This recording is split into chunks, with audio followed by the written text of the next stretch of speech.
Hello everyone. आज हम coulomb के नियम के बारे में पढ़ेंगे।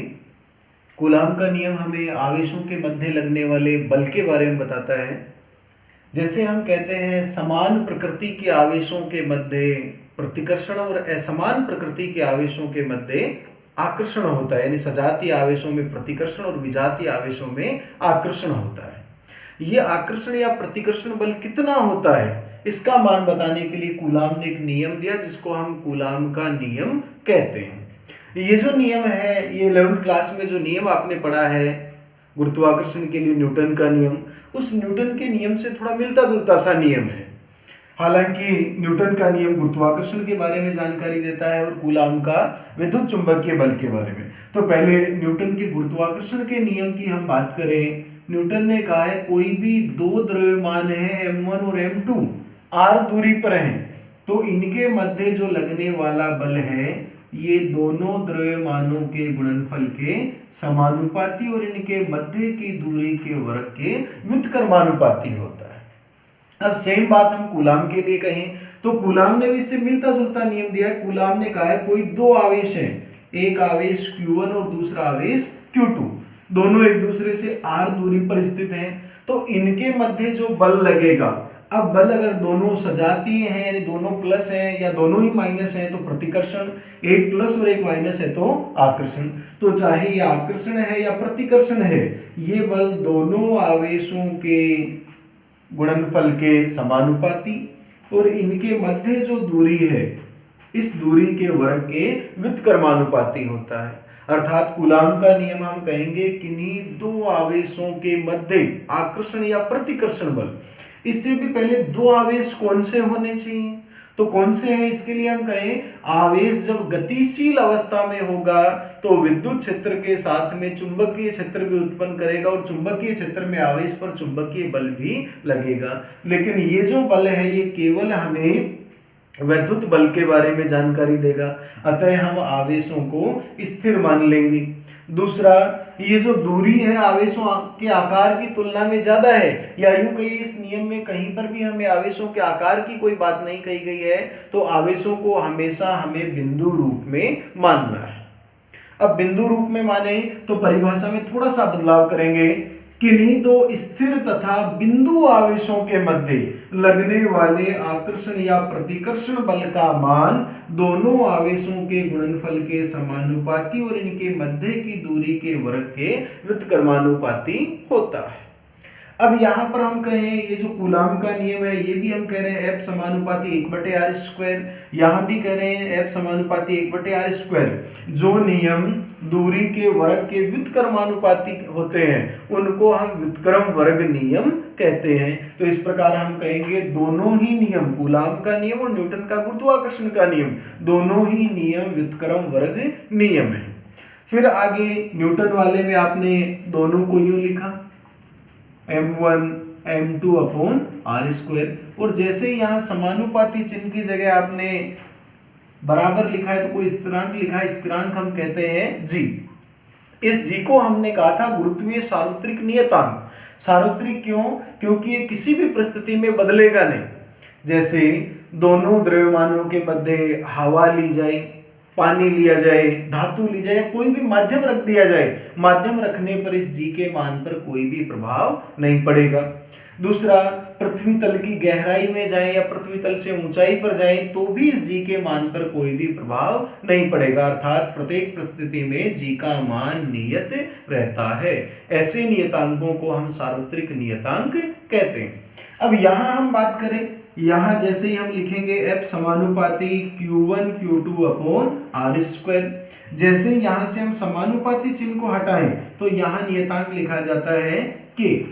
अब यूं हम देखें दोनों आवेशों के मध्य कोई माध्यम बदलकर जब हमने देखा, हवा हमने ली, निर्वात हमने लिया, धातु हमने ली या पानी लिया या कोई भी माध्यम लिया, माध्यम लेने पर हम देखते हैं F का मान बदल रहा है। F का मान बदल रहा है, Q1 Q2 में कोई बदलाव नहीं आ रहा, ना ही दूरी में बदलाव आ रहा है। तो बदलाव कहाँ आ रहा है?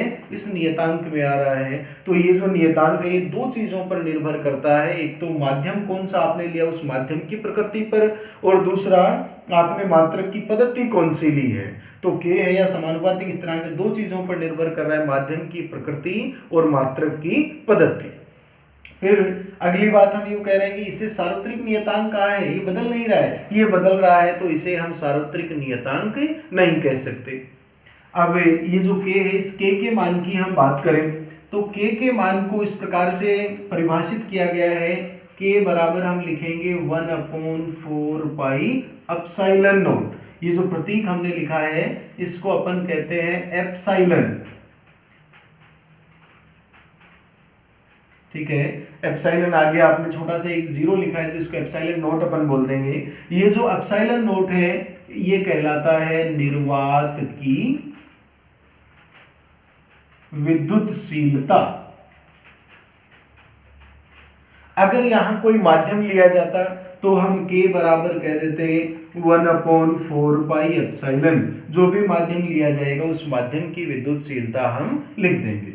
अब जैसे ही निर्वात के लिए इस k का मान ज्ञात किया गया तो k का मान हमें प्राप्त हुआ 9 × 10⁹। k का अगर यहां से हम मात्रक निकालना चाहें तो k बराबर हम लिखेंगे f गुणा में r² / Q1 × Q2।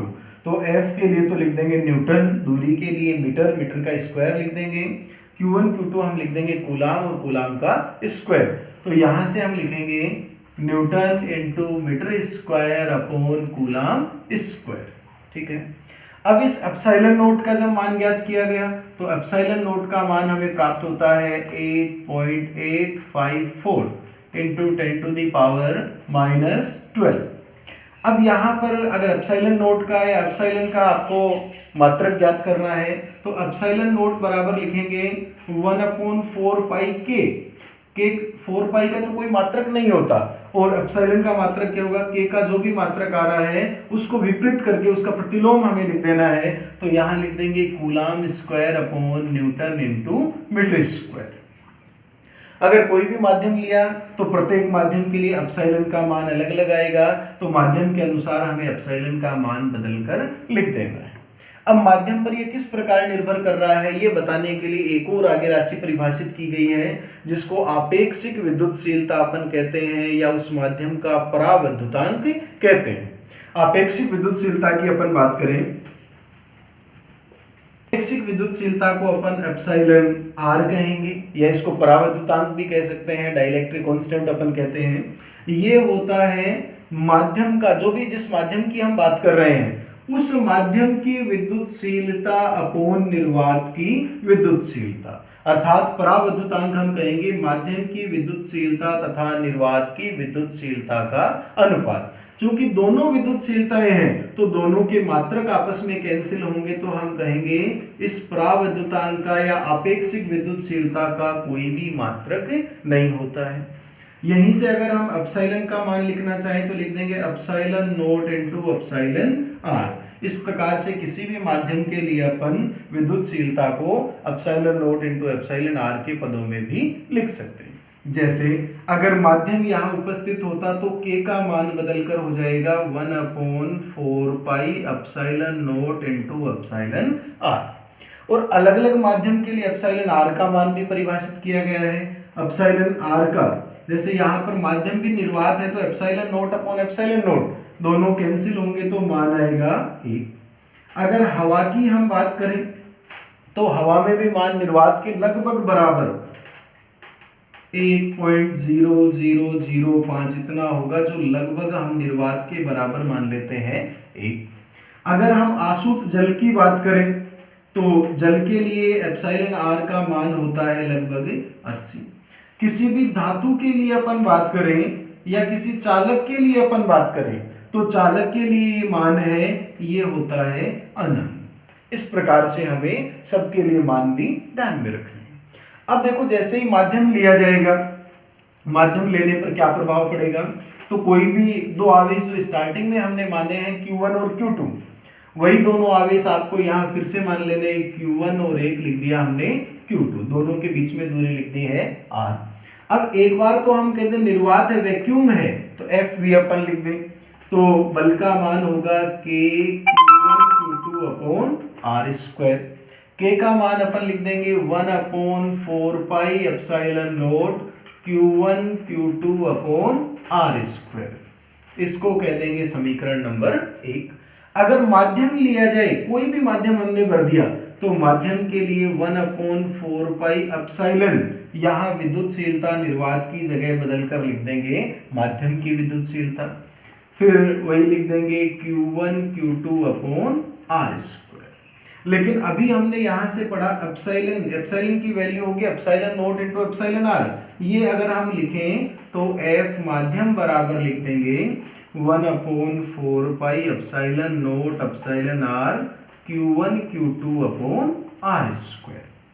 यहां से हम चाहें तो एप्सिलॉन r को कॉमन भी ले सकते हैं, तो 1/एप्सिलॉन r, यहाँ 1/4 epsilon not Q1 Q2 upon R square. इसे कह देंगे समीकरण नंबर 2। अब समीकरण 1 और 2 की हम तुलना करें तो ब्रैकेट में जो मान लिखा है यहाँ पर ये व्यक्त कर रहा है FV को, F वैक्यूम को, F निर्वात को। तो ये मान समीकरण 1 से 2 में रखें तो F माध्यम बराबर लिख देंगे 1/एप्सिलॉन r इंटू FV, F निर्वात, या F निर्वात बटे में एप्सिलॉन r। यहां से हम कह सकते हैं एप्सिलॉन r का मान निर्वात के लिए न्यूनतम 1 है, बाकी प्रत्येक माध्यम के लिए 1 से ज्यादा है। और मान अगर 1 से ज्यादा है तो FV का मान घट जाएगा और FM का मान कम प्राप्त होगा FV की तुलना में। कहने का मतलब है माध्यम उपस्थित होने पर बल के मान में कमी आती है। अगर हम माध्यम के रूप में धातु ले लें या चालक ले लें तो FV बटे में लिख देंगे धातु के लिए अनंत और मान आएगा 0। यानी किन्हीं भी दो आवेशों के मध्य माध्यम यदि धातु है या चालक है तो बल का मान 0 होगा। यहीं से एप्सिलॉन r की एक और परिभाषा भी हम बना सकते हैं। परिभाषा यहां से हम देखेंगे, ये जो हमने लिखा है FM बराबर FV अपॉन एप्सिलॉन r, यहीं से हम लिख देंगे epsilon r equals to FV upon FM। अर्थात आपके पास में कोई भी दो आवेश हैं, उनके मध्य निर्वात में लगने वाला बल तथा उस माध्यम में लगने वाले बल का अनुपात ही उस माध्यम की आपेक्षिक विद्युतशीलता या पराविद्युतांक कहलाता है। इस प्रकार से एप्सिलॉन r की हमने दो परिभाषाएं देखी, एक तो माध्यम की विद्युतशीलता और निर्वात की विद्युतशीलता का अनुपात, या किन्हीं दो आवेशों के मध्य निर्वात में लगने वाले बल तथा उस माध्यम में लगने वाले बल का अनुपात उस माध्यम की आपेक्षिक विद्युतशीलता या पराविद्युतांक कहलाता है। तो यहाँ तक हमने कूलाम का नियम देखा है, कूलाम के नियम में स्थिरांक देखा और स्थिरांक पर माध्यम का क्या प्रभाव पड़ता है ये हमने देखा है। यहाँ तक कोई भी आपको प्रॉब्लम लगे तो कमेंट्स बॉक्स में जाके जरूर बताएं, और वीडियो देखने के लिए चैनल को सब्सक्राइब करना ना भूलें।